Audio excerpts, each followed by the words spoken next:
কবিতা নিষিদ্ধ পল্লী। রচনা ও পাঠে সাজিনুর রহমান। একবার নয়, বারবার ঘৃণার দৃষ্টি ছুড়ে দাও নিষিদ্ধ পল্লীতে। কিন্তু কেন?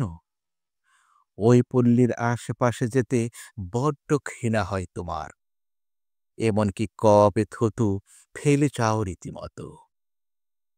জানতে চাওনি কখনো এদের জীবন গল্পে লুকিয়ে থাকার পেছনের গল্প।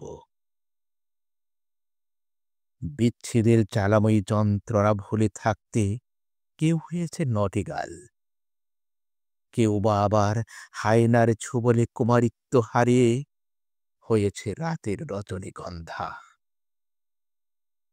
আবার সমাজ থেকে লাচি খাওয়া কোনো বোন এসেছে এক মুঠো ভাতের খোঁজে। নিষিদ্ধ পল্লীর অন্তরালে অনেক সিদ্ধ পল্লী আছে, সেখানে কবে থুতু ফেলতে তো দেখিনি তোমায়। অনেক সেলিব্রিটি আছে যারা রাজকীয় আবাসিক হোটেলে বেশ্যার সাজ গ্রহণ করে। তুমি কি কখনো তাদের বেশ্যা বলে ডাকো? না, মোটেও না। কারণ তুমিও নিতে চাও একদিন তোমার বিছানায়, চাটতে চাও তেঁতুলের চাটনির মতো করে। শোনো বন্ধু, বেশ্যা শুধু তারা নয় যারা নিষিদ্ধ পল্লীতে সস্তায় তাদের দেহ বিক্রি করে।